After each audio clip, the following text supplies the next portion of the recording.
انسان کا ایک پرابلم ہے.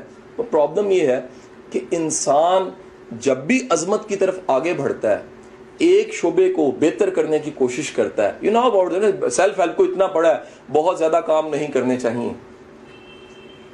میرے استاد محترم اللہ تعالیٰ انہیں زندگی دے, سلامتی دے, ارشد جاوید صاحب, وہ مجھے جب ملتے کہتے ہیں یار تو بہت زیادہ کام کر. میں انہیں اکثر پیار سے کہتا ہوں کہ سر غور سے دیکھو تو میں ایک ہی کام کر. بعض اوقات لگتا ہے کہ چیزیں بہت سی ہیں, اگر جوڑیں تصویر کے ٹکڑوں کو تو وہ ایک ہی کام لگتا ہے. عظمت کا پہلا راز سب جانتے ہیں کہ وی نیڈ فوکس. بہت سی چیزوں میں عظمت حاصل کرنا ممکن نہیں. آپ ایک چیز کو سلیکٹ کر کے پھر پورے کا پورا اپنا آپ اس میں ڈال دیتے ہیں. جب پورا اپنا آپ ڈالتے ہیں, اس ڈالنے کی وجہ سے قدرت کیا کرتی ہے کہ یکسوئی فوکس جو ملتا ہے اس کا انعام یہ ہوتا ہے کہ وہ چیز اچیو ہو جاتی ہے.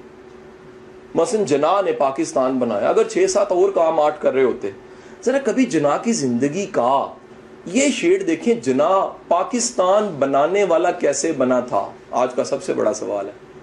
یہ آپ کے لیے گفٹ ہے آج کا سوال, اس پہ تحقیق کرنی ہے.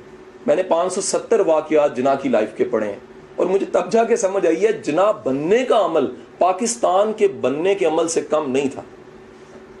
یہ تحقیق کیجئے گا, میری بات کو آپ کہیں گے کہ سر یہ فرسٹ ٹائم ہم نے بات سنی ہے کہ جناح کے بننے کا عمل.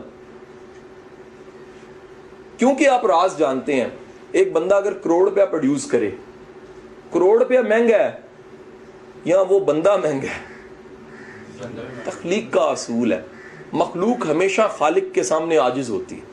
تخلیق کا اصول ہے کہ جس مشین سے جو چیز بن کے آئے گی, مشین امپورٹنٹ ہے, چیز امپورٹنٹ نہیں ہوتی. کئی دفعہ کس اعتبار سے وہ دوبارہ پروڈیوس کر سکتی ہے, چیز مٹ بھی جائے دوبارہ آ سکتی ہے. وہ بنیادی کلیہ پھر سیلف ہیلپ کا, جو ایک بار کامیاب ہو سکتا ہے دوبارہ بھی سکتا ہے. جسے ایک بار عظمت کا ذائقہ ملا ہے دوبارہ بھی کھڑا ہو جائے. دنیا کی بے شمار کہانی ہے. تو یہ فوکس کامیابی کا کلیہ ہے.